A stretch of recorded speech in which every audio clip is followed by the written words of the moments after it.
Thank you for joining us. My name is Deb Fewster. I'm the Manager of Advocacy and Engagement at the Victorian Council of Social Service, VCOSS. I'd like to begin by acknowledging country. So acknowledge that we are all meeting on Aboriginal land and pay our respects to elders, past and present, and to emerging leaders. So welcome to our third Renters' Rights Rundown event for the year, and we'd just like to acknowledge that we're able to put these events on with the support of the Department of Justice and Community Safety. So really thank them for their partnership and collaboration to get all the kind of latest information out and about around renters' rights during this very challenging year with COVID and the emergency measures that the government has introduced. So a bit of background to this event. As I mentioned a moment ago, the Victorian government has embarked on a really ambitious rent reform agenda, and that includes both long-awaited market-wide reforms, which are due to commence in 2021, as well as the emergency measures that I just touched on a moment ago, which were introduced as a response to the COVID-19 pandemic. We know that this is a time of the year that's really difficult for many of the people that you support, and it might be worse this year because of the pandemic. The right to negotiate rent reductions, which you'll find out more about today, is one of the temporary emergency measures that are in place to provide financial relief to Victorian renters and to keep renters safe at home, which has just been so important this year.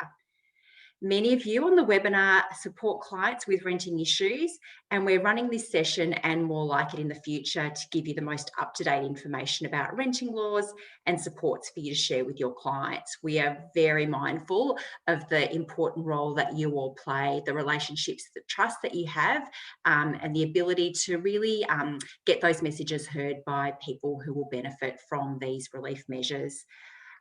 So we're going to launch into the meat or the guts of the conversation shortly. Just a little bit of housekeeping with this webinar before we get started. I'm shortly going to introduce the team from the Department of Justice and Community Safety who will give a presentation on rent reductions. After that, we'll have guests from Consumer Affairs Victoria, the New Homes Victoria team, and Tenants Victoria, joining the department on a panel to answer all your questions about renting during COVID-19. And I'll just quickly let you know how the Q&A session will work, just in case a question springs to mind during the presentation, and we really do encourage those questions. So we want you to know that the questions will be moderated. That's only just for the purposes of ensuring that we can get to as many issues as possible. When you are asking a question, just keep in mind that the panel won't be able to answer questions about a really specific nitty-gritty circumstance of, say, about a particular client that you might have. So if we can just kind of keep it to those probably more generalities, so we can kind of get to the nuts and bolts of how rent reductions work.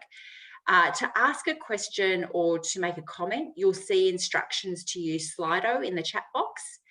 And finally, because this is one of many sector briefings that VCOSS is hosting about rent reforms, we have a couple of survey questions that we'd love you to answer. They'll pop up on your screen when you leave the webinar. And if you could please take a moment to answer this survey, this will help us to understand what you want to know about the rent reforms and shape future events.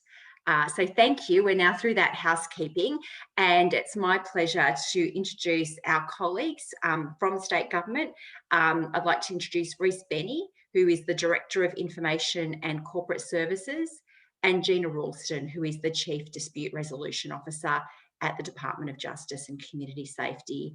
And Reece and Gina will give you a rundown on the rent reductions.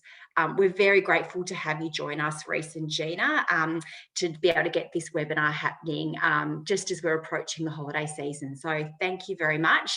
And it's now my pleasure to hand over to you, Reece, and to Gina. Thank you. Good morning, everyone, and thanks, Deb, for the introduction. Before we start, I'd also like to commence by acknowledging the traditional owners of the land in which we're all meeting today and pay my respects to their elders past, present and emerging, and any Aboriginal people who might be here today. And as Deb said, my name is Reece and I'm the Director of Information and Corporate Services at CAV in the Department of Justice and Community Safety.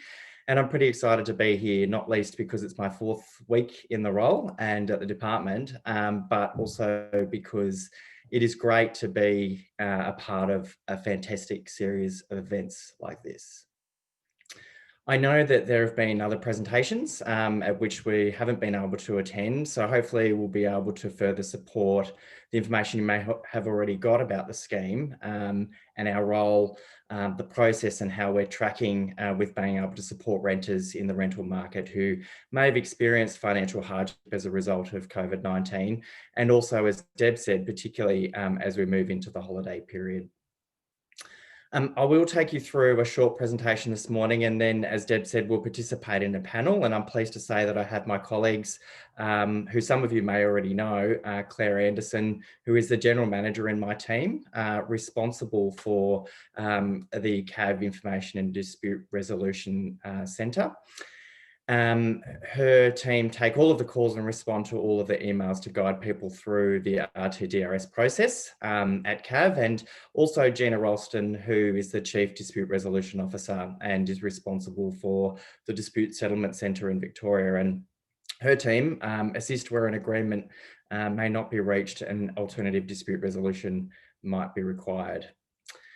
I'm also glad that we have representatives from DHHS and in the Housing Vic team who manage the rent relief grants, and also Tenants Vic, who have provided tenant support through the period of the scheme. So hopefully we've got all bases covered between us to give you some good information and answer any questions you might have. So we might kick it off with the next slide. Firstly, I thought it might be important to start with a bit of background, and forgive me for those people that are already well aware of the measures that came into effect from the 29th of March this year to better support people experiencing financial hardship because of the pandemic. But to summarise, a number of temporary legislative measures were introduced for people experiencing financial hardship.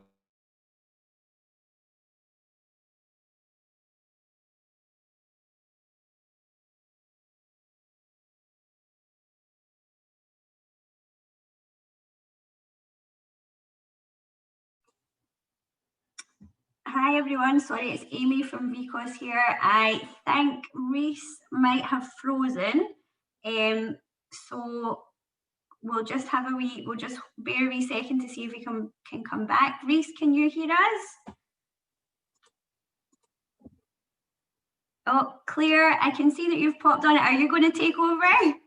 Yeah, it's Claire here, and Thank you. today we have lost Reese, so I might take over until he gets back. So I'll just jump in terms of the background that Reese was explaining. I'm sure most people in this webinar are aware of the changes that the Victorian government has made over the last 9 months. But the most important things that have come to pass are that landlords cannot serve a notice to vacate to tenants during this period. They cannot increase the rent during this period. And landlords and tenants are able to negotiate and agree on temporary rent reductions, which of course will be the major focus of our discussion today. Brittany from DHHS will talk to you about the rent relief grants.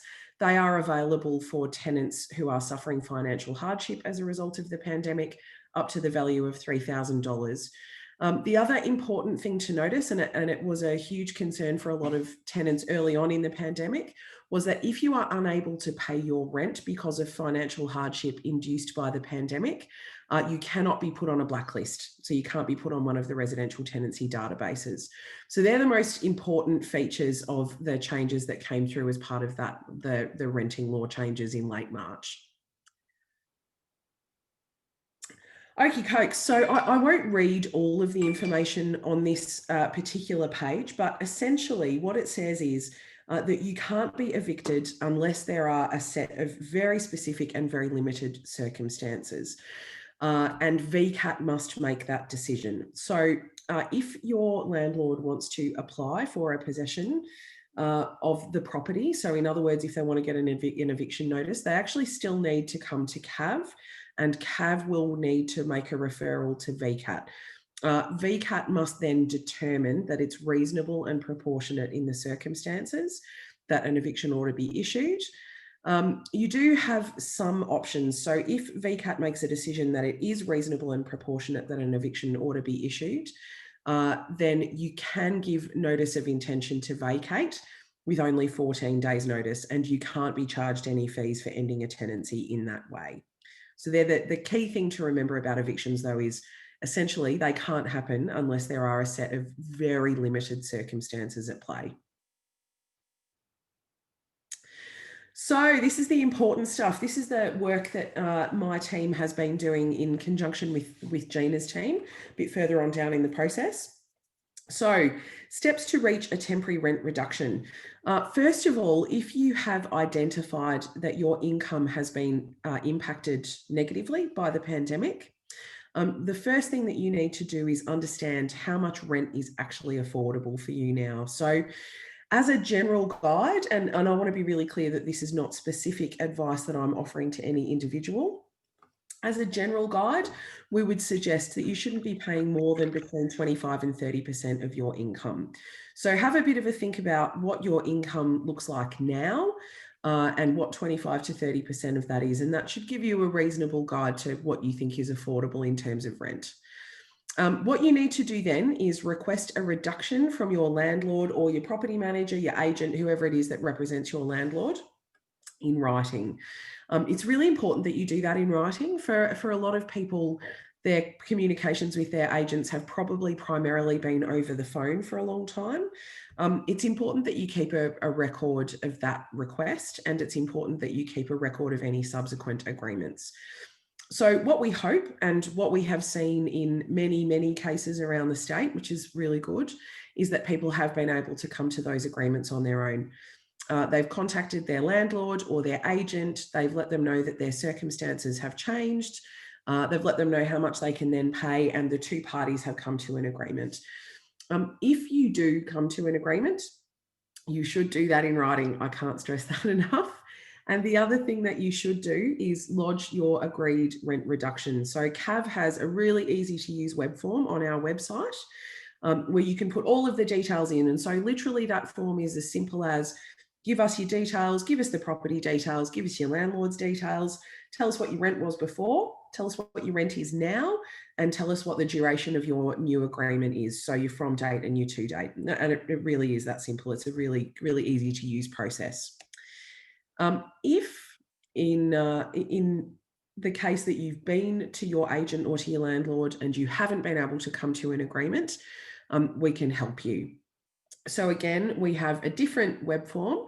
It's in a similar location to the agreements web form, but it is a disputes web form. And it asks you, again, for your information, for your landlord's information, for any steps that you've taken to try and reach agreement up until now, and any other information that you think is relevant. That comes through to my team. And so what happens there is that a conciliator from my team will get in touch with both parties, and we will work with you to try and achieve an agreed outcome. And that happens most of the time. So at the moment, that's happening in about 60 to 70% of cases. We're able to resolve disputes on that frontline basis. And that's happening in about a 4-day turnaround time. So what we're seeing is across the board, and I'll throw to Gina in a second to talk about what the fantastic work her team's been doing. But between those two teams, the rent reduction agreements that have been lodged with the assistance of those two teams and that people have negotiated just themselves with their landlord, we're seeing an average of about a 23% reduction in rent across all of the people who've managed to achieve agreements. So it's been a really meaningful process in terms of helping people with the financial difficulties that they're experiencing as a part of the pandemic. So one of the important things I'll just touch on before we move on is that we saw a lot of people who negotiated rent reduction agreements, particularly in the early days of the pandemic. And I don't know about everybody else, but I remember when my team moved out of the office, me foolishly saying to them, I'll see you all after Easter, back when we thought we would all be back in a couple of months. That clearly hasn't been the case. And for people who are achieving rent reduction agreements, that's no different. So a lot of people thought that they would be back to work in a couple of months, or that their circumstances would go back to normal in a couple of months. Where that hasn't been the case, and where you need to extend your rent reduction agreement, you can do that. So by mutual consent of yourself and your landlord, you can extend that agreement and you can simply lodge that agreed rent reduction online with CAV. So it's just as simple as the initial process. Again, if you're asking for an extension and you're not able to reach agreement with your landlord, get in touch with us and we can help you with that process.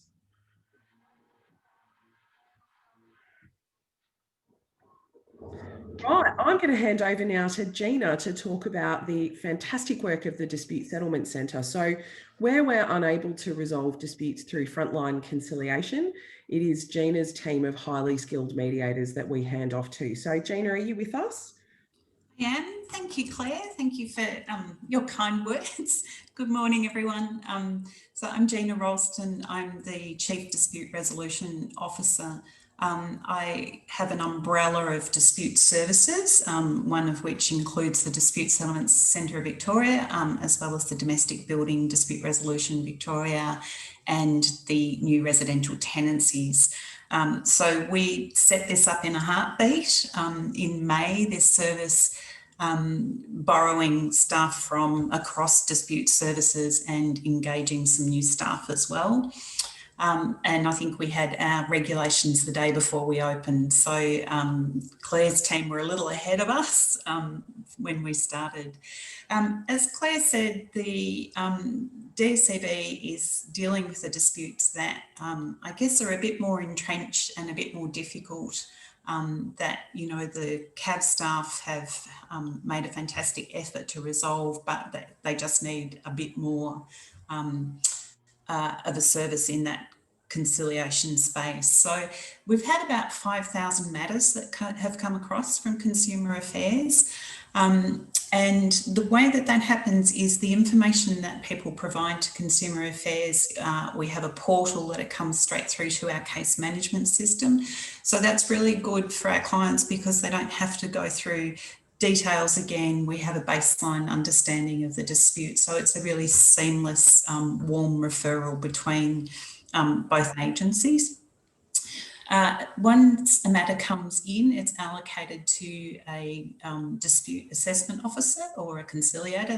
They're one of the same, who will work with both parties to understand the dispute. So they will make contact with each party. We complete an intake and assessment. We will work with people to understand whether they need some support in the process, whether they've had legal advice, whether they have specific needs in order to be able to participate in conciliation. So we will do that with both parties and make sure that we really understand what's at the heart of the dispute and what people's positions are. And then we will also work with parties to prepare them for the conciliation. So I think it's really important for the group to understand that we don't simply put people in a room together and get them to nut it out.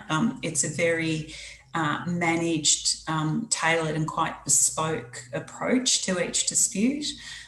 So then we will work with parties to prepare them, to make sure that they're adequately equipped to make a decision and to negotiate.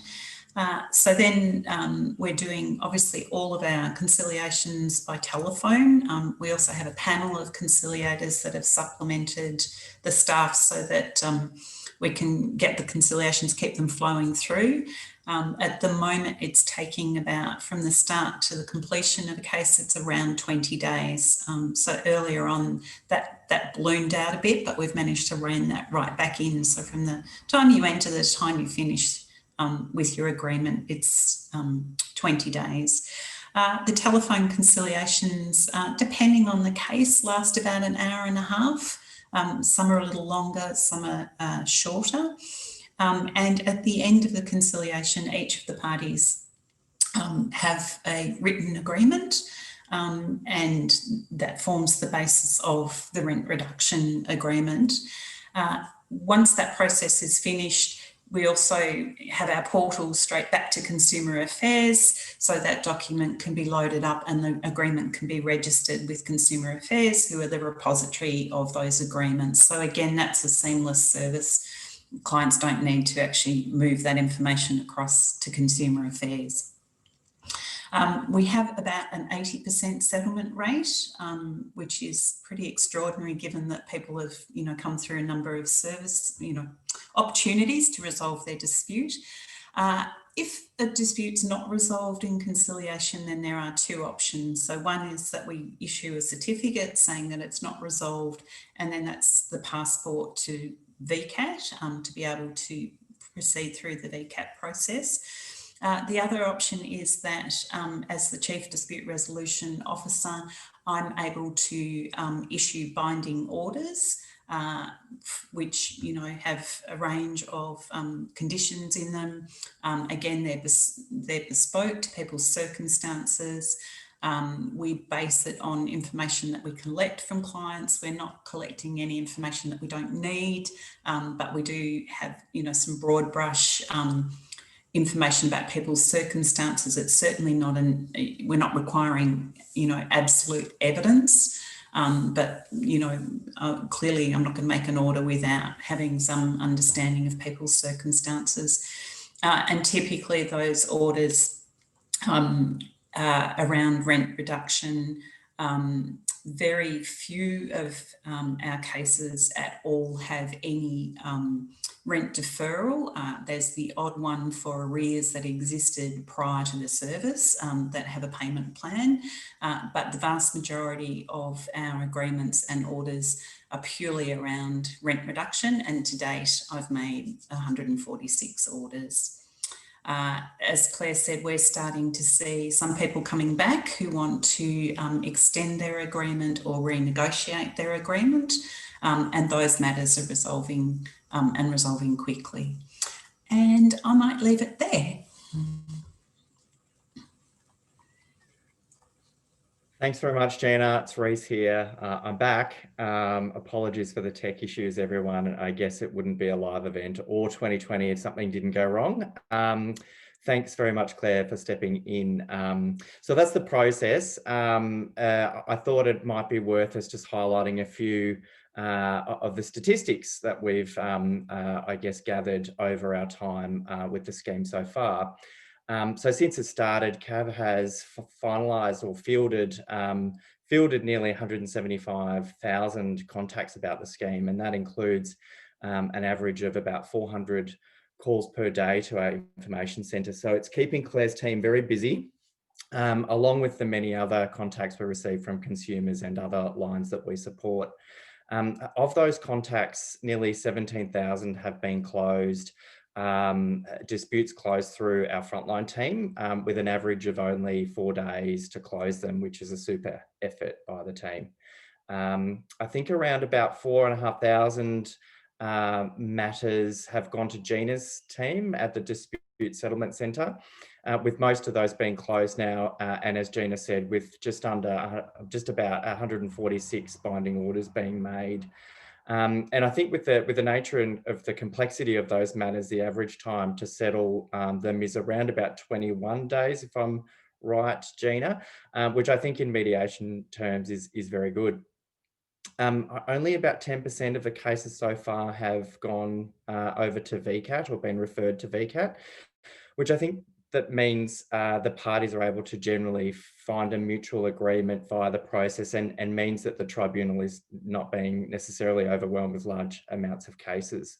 And we have registered nearly 65,000 rental agreements, which includes, I think, just under half of those, or about 36,000 of those, being single instances of agreements between parties. And those agreements, on average, I think, as Claire mentioned, represent a reduction of rent of around about 23% over the life of the scheme so far, which I think is a fantastic achievement. So turning to the next slide to wrap up the formal part of the session, how can people get in contact with us for assistance? Well, we understand that many people in this space would probably generally prefer to speak to someone to obtain information and advice. So the best way you can contact us is via phone, and the details are on the screen there. And of course, we have translation services available for people who speak languages other than English. And obviously, we are also available to accept written inquiries via our website. So I might stop there. That's the end of the formal presentation. And Gina, Claire and I will obviously be sticking around to participate in the panel to answer any of your questions that you might have, along with our colleagues from Homes Vic and Tenants Vic. So I'll hand back to Deb. Thank you to the team for that great presentation. And Reese, I really felt for you when you had your internet issues there. And I think that there's probably not a person on this call that hasn't had a similar experience. It's just a bit unfortunate when you're in the midst of speaking, but I've certainly been there and had that experience. So well done to the team for seamlessly continuing with that presentation. So we're now, as we flagged, we're moving into the Q&A segment of our session today. We do have a really great panel assembled, so please get ready to ask any questions that you have about renting during COVID-19. We're grateful that Reese and Gina are staying on to answer any questions on rent reductions and the dispute resolution process, as they've both mentioned, but I'm also going to welcome a few more people to our panel. We've got great depth of expertise here. So you've already been fortunate to meet Claire Anderson, who's the General Manager of the Information and Dispute Services Centre at Consumer Affairs Victoria. So Claire's in a position to answer questions about the service that you just heard about. We also have Brittany Clark from Homes Victoria, and Brittany is going to be able to answer any questions about the rent relief grant, which is a $3,000 payment available to Victorians struggling to pay their rent. So we have previously had a Renters' Rights Rundown event on that grant, but we know that I think we just were bombarded with questions. It was a great conversation, and I think people still had some fuel in the tank in terms of more questions to ask. So we're really fortunate to have Brittany here to be able to answer any kind of outstanding questions about the rent relief grant, which is a really key measure. We've also got our friend Georgia Wooden, who's a lawyer from the Specialist Tenancy Legal Centre, Tenants Victoria. Georgia was the star of our first Renters' Rights Rundown event and with some colleagues. So really pleased to have Georgia back with us today. And Georgia will be available to answer any questions that you have about navigating the emergency measures. And just a reminder from our events team here to pop your questions into Slido. The link is in the chat box and we'll do our best to get to as many as possible. Now, I'm going to juggle some multiple screens here, so bear with me if I'm looking down. It's not that I'm not engaged, it's just that I'm looking at my various screens to start asking some questions. So I might actually, before I throw to the audience questions, I just had one question actually for Gina about one of the points on your slide, Gina. When you were describing the free mediation service, you mentioned that legal or official representatives are not required. And I was just wondering, if a tenant wants to have a support person present or a representative present, is that actually permitted? Thanks, Deb. Absolutely. So where we can, we encourage people to be able to, resolve disputes between themselves. But absolutely, if someone needs some representation or some support, as part of our intake and assessment of the matter, the dispute assessment officer will work with the client to understand what support they need. And clearly, our starting point is always do no harm in the room and only, achieve good things for people. So it's really important to us that people feel secure in the process, and that there's no power imbalance. That's a fundamental building block of what we do. So absolutely, we do it on a case-by-case basis. Fantastic. Thanks, Gina. So first question from the audience, and this is perhaps one that we might direct to our colleagues at the department. What avenues are open to international students and temporary protection visa holders who have no entitlements for support with rental assistance if student relief isn't an option?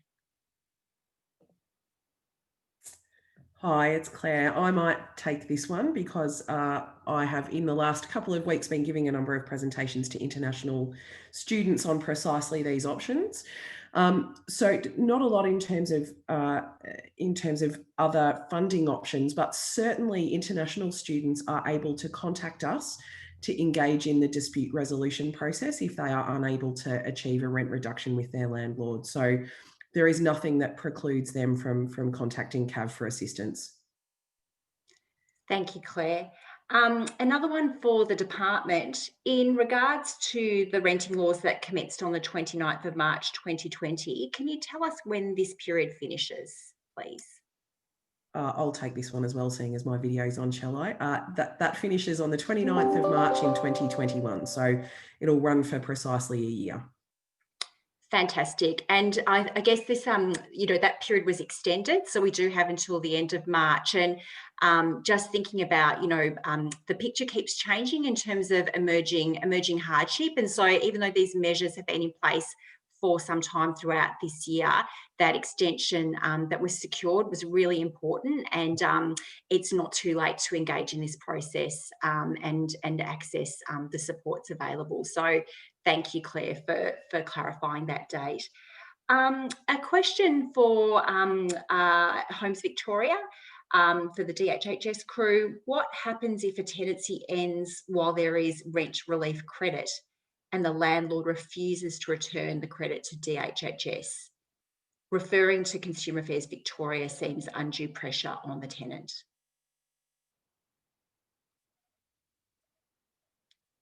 Brittany, are you able to answer that one? Hi, Deb. Yes, sorry, just getting myself off mute and putting my video on. Thank you. Brittany here. Hello, I'm a Senior Policy Advisor in the Strategic Housing Policy Branch within Homes Vic. This is a very good question, and I will take it on notice and provide some further information. We recently updated our operational guidelines on this matter because we received quite a few queries and concerns for people who've had to go through this process. We have confirmed a process, and it depends on when the tenancy ends, whether the person has received the grant. And I believe it's dependent on the landlord and tenant coming to an agreement of what is remaining of the grant and then that being returned. However, I will confirm that and send through the section in our operational guidelines that clearly states what the process is for tenants. Thanks for that, Brittany. And just to let everyone who is listening to this session today, the presentation and the Q&A, that there will be resources that we send, material that we send to you after this event. And so we'll be able to include any material from Homes Victoria with that. So thank you, Brittany, for following that up. And thanks for the bit of information that you were able to provide right now. So thank you. So moving on to the next question. Again, this is another one for the Department of Justice and Community Safety. Is there an equivalent of the rent reduction scheme for property owners, landlords? What support is there for them if they are receiving lower rent for their home? Hi, Deb, it's Claire again.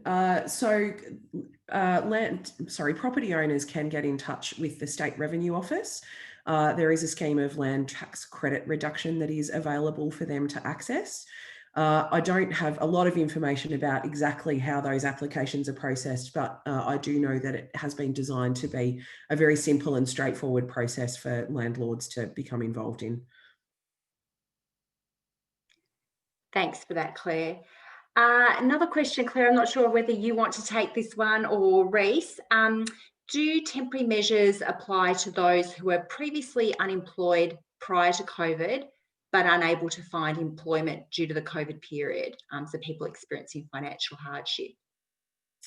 I can take this one, Deb. I know that this has been a question that both Homes Vic, I'm sure Brittany's had it a few times, and we certainly have. Unfortunately, no, it doesn't apply to those people. So to engage in this particular scheme and certainly to be eligible for the rent relief grant, you need to be able to demonstrate that your income has been impacted directly by the pandemic. So if you were unemployed prior to the pandemic and that status hasn't changed, then you're not actually eligible to participate. Thanks, Claire. And I think that probably another piece of important kind of policy and program context there is that this scheme or this package of measures have been really carefully designed, thinking about how they interact with other measures, both at the state level and at the Commonwealth level. So thinking about some of the kind of improvements that we saw at the Commonwealth level in terms of income support being lifted for people experiencing unemployment. Unfortunately, there's some more advocacy to do there about, the sustaining the kind of the fair rates of income support, but it is thinking about that bigger picture, isn't it, Claire, about the different types of supports that people can access. It absolutely is, and it was clearly introduced to respond to a specific and fairly narrowly defined need. Yeah, great. Thank you so much. This is one for Homes Victoria. So if a rent reduction is agreed with a landlord or property manager and it's launched with Consumer Affairs Victoria, how do you apply for the rent relief grant? With whom and where? Could you please step us through that process, Brittany? Of course. So on our Housing Vic website, there'll be information about the rent relief grants, and then there's an actual hyperlink that will take you to check in your eligibility. So it'll ask you a series of questions and you can either tick yes or no. And then from there on, you'll have access to apply for the grant. So the rent reduction agreement is one area of the criteria to be eligible for the grant, but you will also need to prove your other eligibility, which will be that you have lost income. And excuse me, I've been losing my voice over the last couple of days. You've lost income as a result of COVID and you are experiencing rental hardship, so paying more than 30% of your income on rent. You'll need to have your rent reduction lodged. You'll also have to be earning less than $1,903 per week, so $99,000 per annum, and have less than $10,000 in savings. And just to kind of return to one of the earlier points around international students, the rent relief grants do not have any permanent residency or citizenship requirements. So these are open for international students and people who are seeking asylum. We wanted to make sure that they were accessible for as many people as possible. And that's obviously subject to meeting those eligibility criteria that I just stated. So if you head to just Google and type in rent relief grants, it should come up as one of the first options. Thanks for that, Brittany. So moving on to the next question, this is one for Georgia at Tenants Victoria. Georgia, what's your advice? What does the department do or Homes Victoria do if a landlord refuses to engage with a tenant's request? So tenants either seeking a rent reduction or a rent relief grant. Thanks, Deb. Georgia here. So one of the things I wanted to say is that my faith of the process and once a tenant gets into the CAV system and to the dispute resolution scheme is unwavering, and it's actually the barriers of getting the clients or the tenant into it that sometimes is the most difficult, and that can be many forms. It can be a unresponsive real estate agent or a flat no, and what I'm seeing from the responses from particularly real estate agents is when a tenant sends their request in writing to the agent, they're getting responses back that don't state links to the grant or links to CAV, but put it more to say whether or not that they use words such as eligibility of a rent relief grant and not the words as we would say, which is a right to a rent reduction. So from the outset, the tenant's main contact is the real estate agent and they're reliant on the information. So if they're not showing all of the options for the tenant, often the tenant is left in the dark about that next step. So I think one of the main important things is that through avenues like this or our attempt to advertise the rent relief grant and the residential tenancies dispute resolution scheme, getting the word out there is number one, because we're still getting lots of questions that the tenants don't know what the next step is.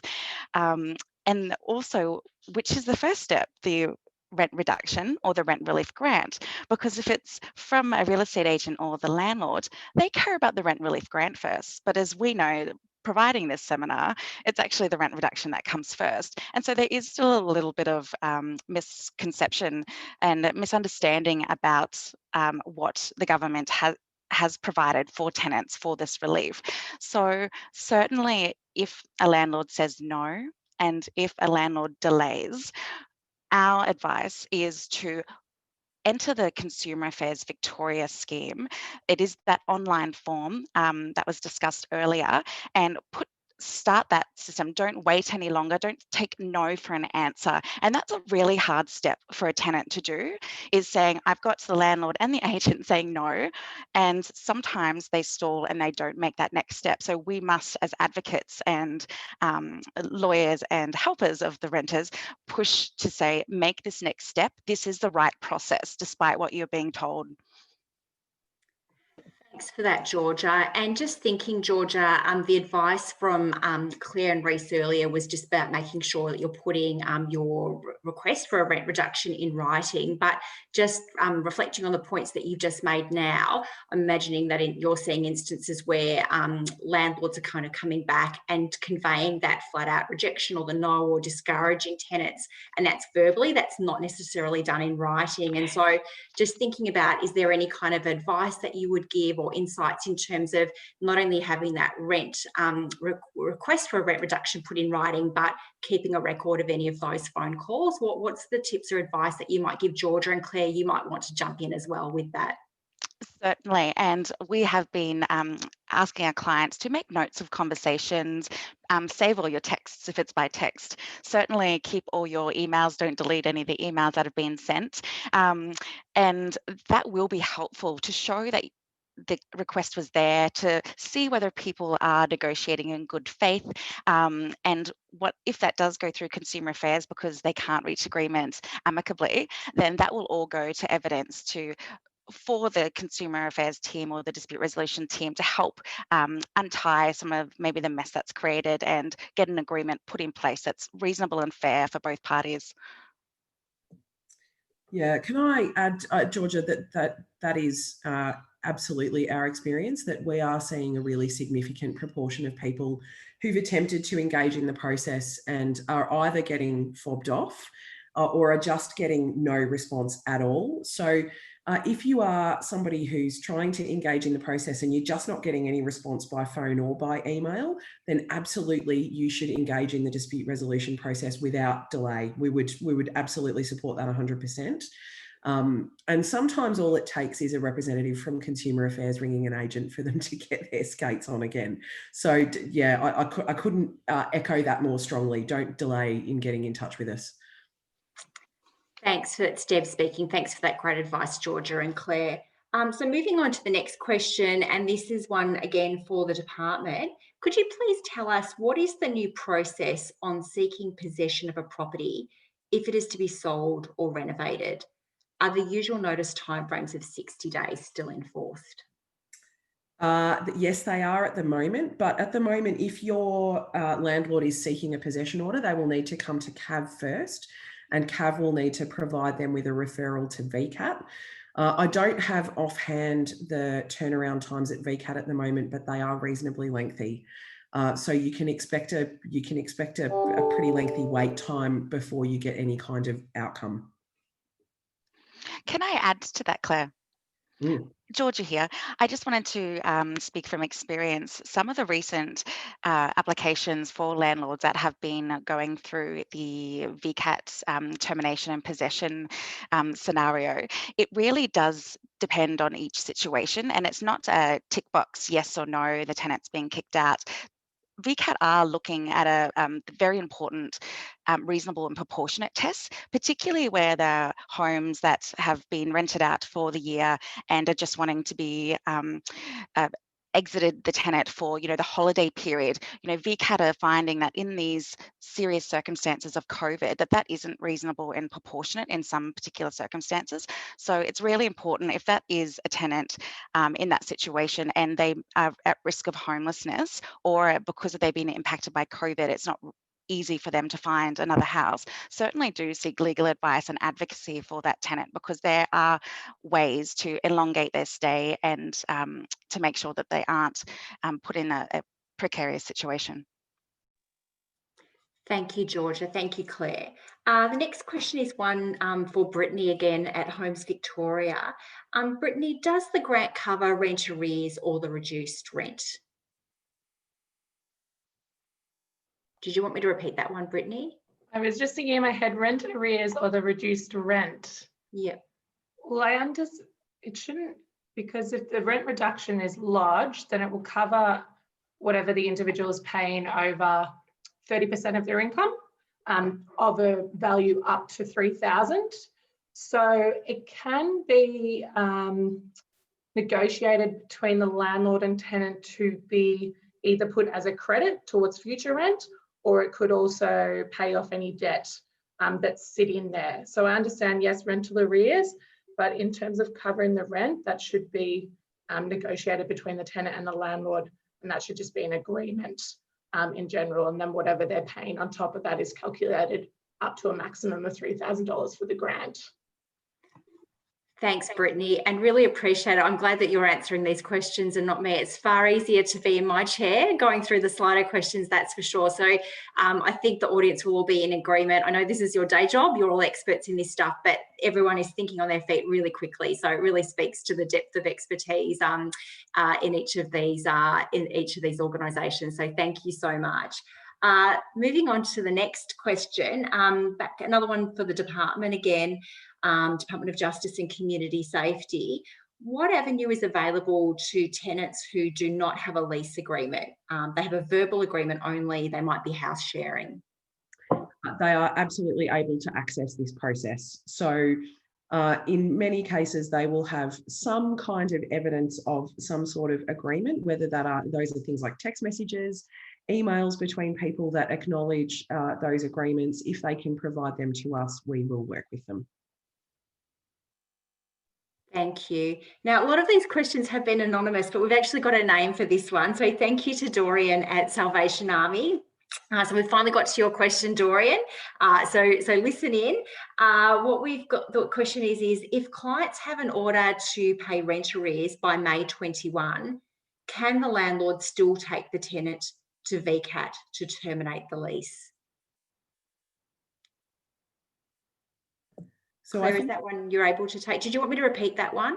No, that's okay. I think I actually saw Dorian's original question and it was addressed to Gina because was this, just to clarify, was this an order that had been imposed by the Chief Dispute Resolution Officer? I suspect so. Gina, can you shed some light on this one for us? I can. It's an interesting question because I'm not sure that we've tested this at all. But what I am aware of is that VCAT in general is upholding the orders that we've made. So I would have to take that one on notice, and I'm happy to come back to you, Doreen, because as I said, we haven't really had a test of orders in that way. So I'm happy to follow that up with you individually. Thank you for that, Gina, and thanks for that question, Dorian, and we'll just make sure that we facilitate that connection outside of the meeting, so thank you. Next question is one perhaps for Georgia at Tenants Victoria. Georgia, the question is, are there any time limits in the rent relief grant process, for example, for a property owner to respond to requests for information? Thanks, Deb. Georgia here. So I think I might split that question into two. So in respects to the rent relief reduction first, one of our main pushes is to say, ask for that rent reduction. And if you haven't received a response within a week, which I think is a reasonable and fair amount of time, then certainly start the process of lodging your rent reduction dispute through Consumer Affairs Victoria. And then the second part of the question that was asked is, was there a time frame for the rent relief grant? So first, once you have that rent reduction agreement lodged with Consumer Affairs and signed by both parties, then our recommendation is to make the application for the grant, which is a $3,000, make that as soon as possible, if not the same day that you've lodged it, that the next day. Don't delay in that process. And that will be a process of the tenant or the other side, but most I suggest the tenant lodging through the website for the grant, and then there will be another stage for the other side to agree upon. But do it as soon as possible. Thank you, Georgia. A question that any number of the panelists might want to respond to. So I'll see who responds first, because it could be responded to by either the Homes Victoria team or Department of Justice and Community Safety.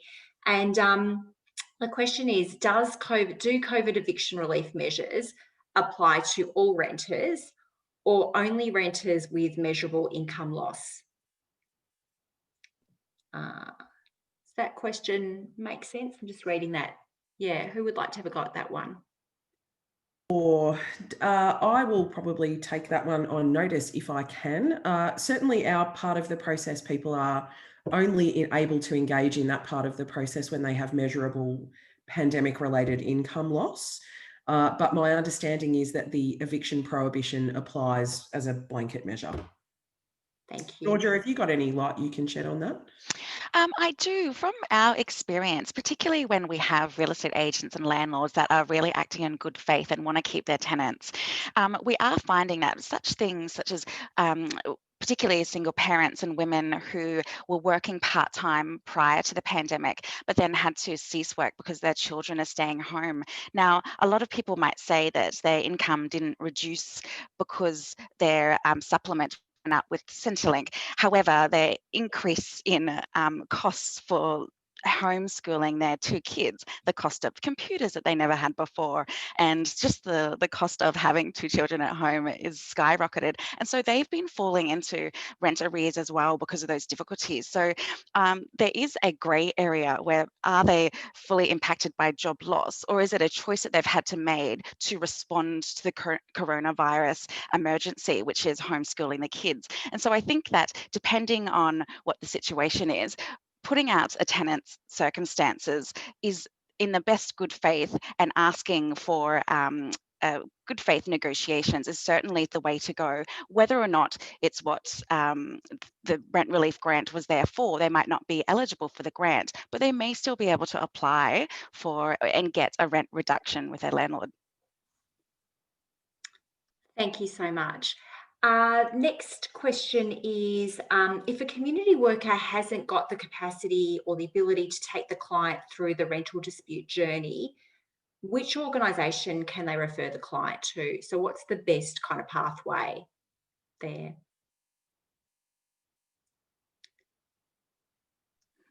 I would be able to speak to this. Thank you, Georgia. And I've actually got my answer from already what Claire has said and also what Gina has said, because this process is designed to be a tenant and landlord process. There definitely doesn't need to be lawyers and advocates involved, unless, of course, the tenant is extremely vulnerable and has some English may not be their first language, or they have a disability that makes it a bit unfair for them to go through this process alone. But otherwise, I think the best thing we can do as advocates and lawyers is to really prepare the tenant to what to expect.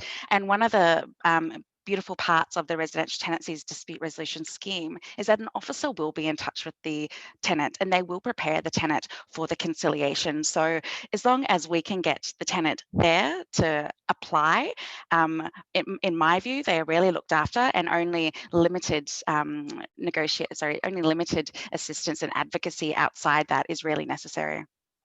I'd agree with that, Georgia, and particularly in the first instance, in the conciliation before we move on to the formal mediation process, there's often no direct contact during that process between the tenant and the landlord. The conciliator will actually do that for them. So it is designed specifically so that vulnerable people don't have to have an advocate to engage. Thank you so much. Next question is one for Homes Victoria from Eves at Good Shepherd. Question is there a backlog for the rental grant being processed? What is the process if applicants haven't heard back about the rental grant outcome? Brittany, can you shed some light on that, please? Brittany here, yes, I can shed some light on that, and I will acknowledge that we do have backlog at the moment, unfortunately, with our grants. We had a big spike in applications during October, which we think is mostly due to a reduction in JobSeeker and Commonwealth payments. And most of our applicants that are coming through are young people who have been significantly impacted by COVID and a loss of income. So we do have a backlog which is extending out to several weeks for those to be processed. In regards to what we are doing to address the backlog, we've just employed, I understand, close to 30-40 extra staff to address that backlog. And we're hoping to eliminate the backlog by the end of December. That's our plan with remediation plan. I would suggest, having spoken to a young woman just the other day who experienced this herself, is to follow up via email, and there's also the number to contact. I understand that once people get a hold of somebody, and I imagine this is in most systems, not just government, it seems to fasten the process or quicken up the process. So I would suggest that. I know that's not the answer, and it's definitely not the situation that we wanted for people, but unfortunately it's just because of that spike. However, I can say that we are definitely on top of it and addressing that at the moment. Thanks, Brittany, and it's good to just get a bit of insight into that and a bit of context. I think, you know, the one silver lining in that is that it's actually really positive to hear that there has been an increase in engagement. The message is getting out there, and so thanks to everything that the team there is doing to move through those as quickly as possible. We can only imagine the stress that renters are experiencing, so thank you. Next question is another one perhaps for you, Claire, and the context is that perhaps the renter is not actually affected by COVID directly, but the owner of the property that they're renting wants to sell urgently. Can they serve an eviction notice? Again, that would be reliant on an order from VCAT. So the owner would have to be referred from CAV to VCAT to seek that order. There would have to be some very specific circumstances at play for that to happen. Thank you, Claire. And we're in the final moments of this session. It's been a really great conversation. Thank you, everyone. I've got another 2 questions on my screen that we'll move through fairly quickly. This is one again that could be answered by you, Claire, Georgia. It's a related question around eligibility. Is there any criteria for the scheme? For example, can clients in rent arrears still apply? They absolutely can. So you are not disbarred from entry to the scheme based on whether you were in arrears prior to the commencement of the pandemic. Essentially, if your income has been impacted by the pandemic, that is the only eligibility criteria for this scheme. So it's a pretty broad church. Thank you, Claire. And the last question is probably written with a bit more kind of colloquial language. So good one to end on. Any advice, so one for you, Georgia, heads up, any advice for subtenants of a dodgy property management tenant, i.e. international students in skyscrapers, where the tenant is evicting, where the landlord is evicting the dodgy tenant? I have a feeling that I know the circumstances that this question has come from. There are certainly tenancy rights for subletting as well. This is something that the subletter, the tenant, certainly should be seeking advice about to make sure that they're not put in a position of homelessness or being locked out of their home. Please refer this tenant to seek legal advice. But again, remembering that reasonable and proportionate test will be looked at by VCAT. If there's an illegal entry, illegal evictions, please contact your nearest community legal service so somebody can give you advice in respect to that. We want tenants to be safe and housed during this Christmas period. We don't want to see people on the streets. We're here to help you, and the renters' rights have increased this year for this benefit. So please seek help. Thank you, Georgia. Great kind of closing message.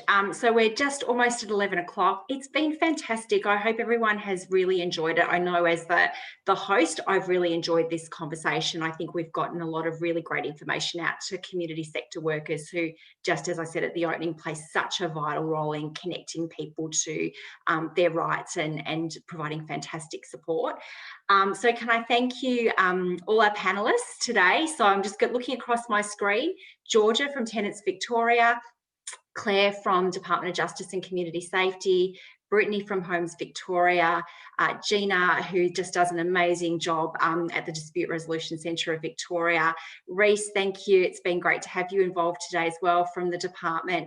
And also just want to thank our 2 interpreters who've made this a really accessible and inclusive event today.